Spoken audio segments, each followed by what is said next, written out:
আসসালামু আলাইকুম রহমতুল্লাহি ওবরকাতুহ। সম্মানিত দর্শক, বাণিজ্য উপদেষ্টা শেখ বশির তার একটি বক্তব্য নিয়ে সারা বাংলাদেশে তোলপাড় চলছে। পুরো পদ্মা সেতুর যে অপর পারের যারা লোকজন, খুলনা বিভাগ, প্রস্তাবিত ফরিদপুর বিভাগ, যেটিকে পদ্মা বিভাগ নামকরণ করার কথা চিন্তা করা হচ্ছে, বরিশাল বিভাগ, এই অঞ্চলের যারা লোকজন, তার সঙ্গে সঙ্গে পদ্মা পারের এই পার ঢাকার একটা বিরাট এলাকা, ব্রাহ্মণবাড়িয়া, কুমিল্লার একটা বিরাট অংশ, এই অংশে যারা লোকজন অলমোস্ট প্রায় 10 কোটি লোক ক্ষোভে ফুঁসছে। এটা আবেগের বিষয়। পদ্মা সেতুটি এই 10 কোটি মানুষের কাছে আবেগের বিষয়। আমি দক্ষিণাঞ্চলের মানুষ, তার আগে শৈশব আমি কাটিয়েছি ফরিদপুরে। তো ঢাকা থেকে ফরিদপুর যেতে কি পরিমাণ যন্ত্রণা হয়েছে এটা হাড়ে হাড়ে আমরা টের পেয়েছি। মিস্টার বশিরও টের পেয়েছেন। এর কারণ হলো একটা সময় তারাও তো খুব বেশি দিনের ধনী ব্যক্তি নন। তার বাবা নিতান্ত দরিদ্র ব্যক্তি ছিলেন। সেখানে আকিজ বিড়ি বিক্রি করে তিনি যথেষ্ট সফল হয়েছেন এবং তার প্রায় ২০-২৫ জন ছেলের সন্তান, 4 জন স্ত্রী, সেই ঘরে ২০-২৫ জন ছেলের সন্তান, তারা সবাই এখন ব্যবসা বাণিজ্য করে সফল হয়েছেন এবং সেই সফলতম যারা তার সন্তান তার মধ্যে জনাব বশির প্রধানতম। এই পরিবারের অনেককে চিনি, ব্যক্তিগতভাবে চিনি।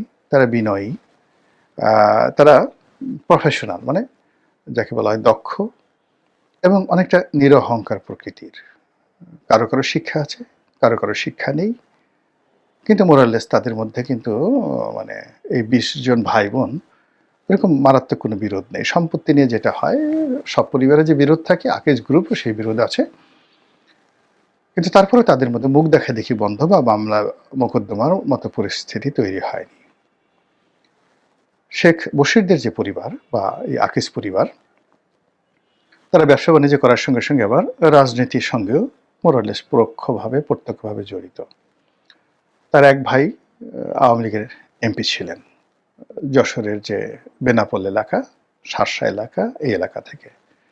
আবার তার যে বড় ভাই নাসির, শেখ নাসির, সে বিয়ে করেছে যে পরিবারে, তার শ্বশুর অর্থাৎ শেখ নাসিরের শ্বশুর আওয়ামী লীগের এমপি ছিলেন। তার মারা যাওয়ার পর তার যে সম্বন্ধী, নাসিরের যে সম্বন্ধী বশিরের যে বিয়ে, তিনিও আওয়ামী লীগের এমপি ছিলেন। তো এই পরিবারে দুজন নিকটাত্মীয় শেখ বশিরের এমপি ছিলেন। শেখ বশির, তারপর তার যে বড় ভাই যিনি রয়েছেন, সেই বড় ভাই হলো ওই যেটা আদ্দিন হাসপাতালের যিনি প্রধান। তো এই দুজন আবার সামহাও জামাত রিলেটেড। অন্য যারা ভাই আছেন তারা বেশ কয়েকজন জামাতের রাজনীতির সঙ্গে জড়িত না হলেও জামাতের বিগ ডোনার। তো যেহেতু বশির দীর্ঘদিন ধরে তিনি পরিচিত একজন, যাকে বলা হয় সফল ব্যবসায়ী হিসেবে, বিশেষ করে জুট সেক্টরে তার যে সফলতা, এই সফলতার কারণে তিনি আলোচিত।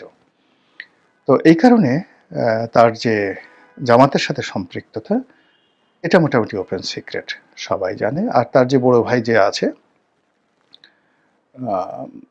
যে ওই আদ্দিন হাসপাতালের মালিক, তিনি একেবারে জামাতের ডাইহার্টেড ডোনার।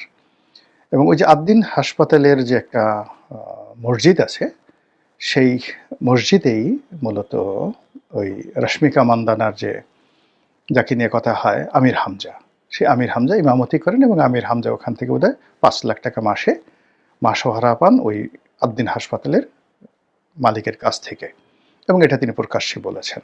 তো কাজেই শেখ বশিরের যে অন্তর্ভুক্তি এই সরকারের বাণিজ্য উপদেষ্টা রূপে ধরে নেওয়া হয় যে এর সঙ্গে জামাতের একটা ভালো ইনফ্লুয়েন্স রয়েছে। সত্য মিথ্যা আমি জানি না। আমার আশা ছিল যে শেখ বশির ভালো করবেন।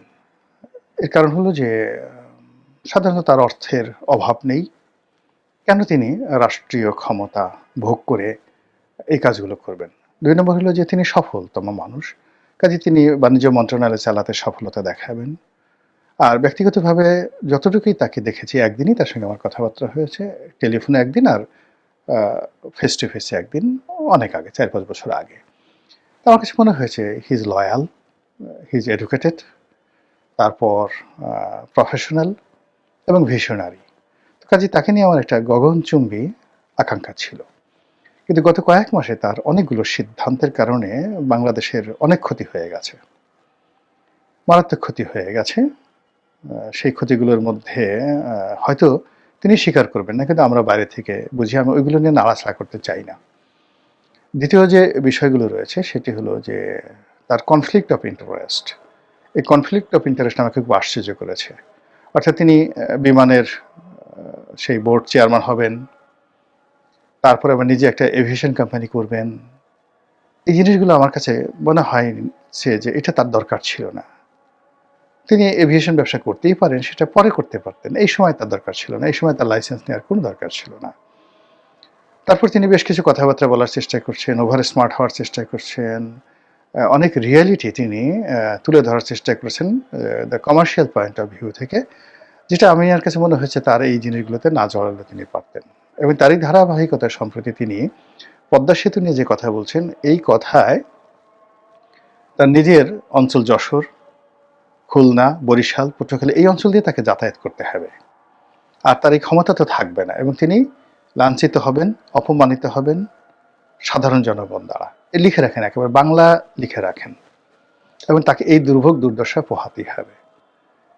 এখন তিনি কি বলেছেন? তিনি বলেছেন যে পদ্মা সেতুতে যে টাকা বিনিয়োগ করা হয়েছে, এই বিনিয়োগের কোনো প্রয়োজন ছিল না, ফিজিবিলিটি ছিল না। এখানে যদি 40,000 কোটি টাকা বিনিয়োগ করা হয়ে থাকে, এই 40,000 কোটি টাকা বিনিয়োগ এখানে না করে যদি কৃষিতে বিনিয়োগ করা হতো, চালের দাম 20 টাকা করে পার কেজিতে কমতো। মানে এটা ওনার মতো একজন মানুষের মুখ দেখে এটা মানায় না। এর কারণ হলো, জীবনে সফল হলেই সব জ্ঞান হয় না, ক্লাসে ফার্স্ট হলেই সব বিষয় জানা যায় না, পিএইচডি ডিগ্রি হলেই কমন সেন্স থাকে না। সেন্স অ্যান্ড সেন্সিবিলিটি, বিখ্যাত উপন্যাস জেন অস্টিনের প্রাইড অ্যান্ড প্রিজুডিস, বিখ্যাত উপন্যাস। ওনাকে এই উপন্যাসগুলো পড়তে হবে এবং এগুলো যারা দার্শনিক তাদের কাছ থেকে জানতে হবে। তাহলে উনি যে জিনিসগুলো যদি জানতেন, তাহলে এই কথাগুলো তিনি বলতেন না। পদ্মা সেতু আমাদের একটা মার্ভেলাস, পুরো বাংলাদেশের জন্য একটা আইকনিক প্রজেক্ট। এখানে ধরুন 40,000 কোটি টাকা ইনভেস্ট হয়েছে, ধরুন 10,000 কোটি টাকা চুরি হয়েছে, এর বেশি না। আমি এই প্রজেক্টের এ টু জেড জানি। আচ্ছা, এই যে 30,000 কোটি টাকা বিনিয়োগ হয়েছে বা 40,000 কোটি টাকা খরচ হয়েছে, এটার কারণে 20 টাকা করে চালের মূল্য বেড়ে গেছে। আচ্ছা, বশির সাহেবকে যদি জিজ্ঞাসা করা হয় যে গত 17 মাসে শুধুমাত্র বিদ্যুৎ খাতে এই সরকারের আমলে 34,000 কোটি টাকা সিস্টেম লস হয়েছে, যেটা আগে হয়নি। আওয়ামী লীগ সরকারের আমলে এই সিস্টেম লসটা এতটা নিয়ন্ত্রণে ছিল বলার মতো না। কিন্তু এই সরকারের আমলে কেন 34,000 কোটি টাকা সিস্টেম লস হলো, যেটাতে আর একটা পদ্মা সেতু করা যেত? এই সিস্টেম লস যদি বশির অ্যান্ড গং তারা যদি না করতেন, তাহলে তো চালের দাম আরও 20 টাকা কমতো, মাগনা চাল খাওয়ানো যেত। 34,000 কোটি টাকার চাল যদি বাংলাদেশে আমদানি করতো, কয়েক বছর বিনামূল্যে দেশবাসীকে খাওয়ানো যেত। আবার এই সময়টাতে এই যে আমলাতন্ত্রকে খুশি করার জন্য পে স্কেল দিয়ে, এই যে নতুন পে স্কেল ঘোষণা করা হয়েছে, সরকারে যে আরও 1 লক্ষ কোটি টাকা প্রতি বছর লাগবে, যেটা দিয়ে 3টি পদ্মা সেতু করা যায়। তো প্রতি বছর 3টি পদ্মা সেতু করা যায়। এইভাবে সরকারি আমলাদেরকে বেতন ভাতা বাড়ানোর জন্য এই সরকার যে সিদ্ধান্ত নিচ্ছে, এটা আপনি কিভাবে বলবেন? 2 নম্বর হলো যে পদ্মা সেতু দিয়ে যে গাড়িগুলো চলাফেরা করছে, এই চলাফেরার মধ্যে খালি কয় টাকা টোল আদায় হলো, আর এটার বিপরীতে যে ঋণ হয়েছে, মানে জিওবি ফান্ড থেকে আমরা যা দিয়েছি, চায়না থেকে আমরা যে ঋণ করেছি, সেগুলোর সুদ আসল যে ফেরত দেওয়া, এর সঙ্গে এই যে টোল আদায়ের, এই দুটো একত্র করলে হবে না মিস্টার বশির। এখানে চিন্তা করতে হবে যে কয়টি গাড়ি পারাপার হচ্ছে, যাত্রীদের মেন্টাল স্যাটিসফ্যাকশন, যে সময় বাঁচছে সেই সময়ের আর্থিক মূল্য, অর্থাৎ মেন্টাল স্যাটিসফ্যাকশন, এটার আর্থিক মূল্য কত। কাস্টমার স্যাটিসফ্যাকশন উনি তো বুঝেন এই জিনিসগুলো। তো সেখানে অর্থাৎ বরিশাল, পটুয়াখালী বিভিন্ন অঞ্চল মানুষের যে একটা মেন্টাল স্যাটিসফ্যাকশন, আমি যার ডাটা দিয়ে বলি, বরিশাল বিভাগে প্রায় 1 কোটি লোক, ফরিদপুরে 1 কোটি, খুলনা বিভাগে প্রায় 2.25 কোটি লোক, অর্থাৎ বরিশাল, পটুয়াখালী এই অঞ্চলে 4.5 কোটি মানুষ। এই 4.5 কোটি মানুষের প্রতি মুহূর্তে মেন্টাল স্যাটিসফ্যাকশন, নির্ভরতা, যে তারা সকালবেলা ইচ্ছা করলে ঢাকা চলে আসতে পারবে। এই নির্ভরতার কারণে অনিশ্চয়তাকে মাথার মধ্যে না এনে সে কাজ করতে পারছে, বাড়িতে বসে প্রোডাক্ট তৈরি করতে পারছে, এবং তার ঢাকাতে যে কোনো কাজে, সে রোগী অসুস্থ হোক, ঢাকাতে আসার স্বজনের সঙ্গে দেখা সাক্ষাৎ করা হোক, যা কিছু হোক, এই 4.5 কোটি লোক, মানে সে যে ঢাকার সঙ্গে তার কানেক্টিভিটি করার ক্ষেত্রে যে সে ডিপেন্ডেবিলিটি, নিশ্চয়তা, প্রশান্তি, এইগুলো তার মধ্যে কাজ করছে, এবং তার যে উন্নয়ন কি পরিমাণ হচ্ছে, এই জ্ঞান কি ওনার আছে? এই জ্ঞান ওনাকে অর্জন করতে হলে অ্যাডাম স্মিথ পড়তে হবে। এই জ্ঞান ওনাকে অর্জন করতে হলে জন অ্যাডামসকে তা ওনার জানতে হবে, এবং why John Adams is famous তাকে জানতে হবে। আমার বিশ্বাস সেই জায়গাতে উনি এখনো ঢুকেনি নাই, নট ইয়েট, উনি বলে ফেললেন।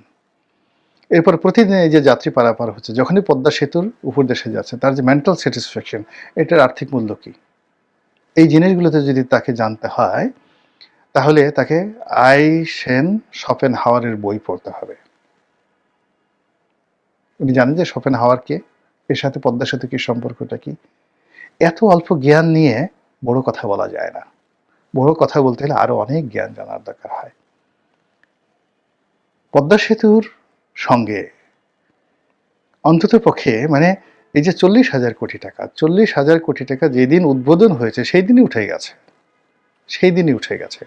আমাদের জিএনপি কি, গ্রোস ন্যাশনাল প্রোডাক্ট কত, এবং আমাদের এই যে সুখীর মনোভাব, এটার আর্থিক মূল্য কত, আমাদের টোটাল কনজিউম কত, ন্যাশনাল কনজিউম কত, এই সব কিছুর সঙ্গে পদ্মা সেতু জড়িত। কাজে এখানে চালের দাম 20 টাকা কমে গেছে, শুধুমাত্র কমার্শিয়াল ফিজিবিলিটি, কত টাকা সুদ দিলাম আর কত টাকা টোল পেলাম, এই চিন্তা সঙ্গে আকিস বিড়ি বিক্রি করার সঙ্গে সম্পর্ক থাকতে পারে, যে আকিস বিড়ি প্রতি মাসে কত টাকা আকিস বিড়ি বিক্রি করলাম, তারপর শেষে এই নেভি সিগারেট কত টাকা বিক্রি করলাম আর কিনলাম, বা পাট, এই যে আমি কয় টাকার পাট কিনলাম, কয় টাকার পাট বিক্রি করলাম, এই সিম্পল হিসাব মেলানো যেতে পারে। কিন্তু রাষ্ট্র পরিচালনা এটা সম্ভব নয়। এই জন্য নেপোলিয়ন বোনাপার্ট হতে হবে, জুলিয়াস সিজার হতে হবে। Why Julius Caesar is famous, এটাকে মিস্টার বশিরকে জানতে হবে। হোয়াই এখনো পৃথিবী কেন সেই শিহুয়ানটিকে, যাকে বলে, কল্পনা করে, এখনো কেন সারা পৃথিবী যারা রাজনীতিবিদ তাদের কাছে সম্রাট আকবর পরিচিত, কেন এখনো সেই গ্র্যান্ড ট্রাঙ্ক রোড মাত্র 4 বছরের মধ্যে যেটি তিনি নির্মাণ করেছিলেন, শেরশাহ, এটা তো মানে 1,000 কোটি পদ্মা সেতুর চেয়ে মেগা প্রজেক্ট ছিল, কিন্তু ওই আমলে কেন এত ফেমাস। এবং সেই যে গ্র্যান্ড ট্রাঙ্ক রোড, সেটাকে অক্ষত রেখে চীন এই যুগে কেন আবার সেই সিল্ক রুট তৈরি করছে, এখনো সেই সিল্ক কেন বাংলাদেশে এশিয়ান হাইওয়ের সঙ্গে যুক্ত হচ্ছে। এই জিনিসগুলো মিস্টার বশিরকে আরো বহু বছর শিখতে হবে, জানতে হবে। জানার পরে যে তিনি সফল হবেন, নট লাইক দ্যাট। আমরা অনেকেই জানি, কিন্তু আমরা সফল হতে পারিনি। আবার যারা সফল হয়েছেন তারা অনেক কিছু জানেন না, ফলে মুখ থাকলেই সব কথা বলতে হয় না। আল্লাহ তাকে হেদায়েত দান করুন। আসসালামু আলাইকুম ওয়া রাহমাতুল্লাহি ওয়া বারাকাতুহু।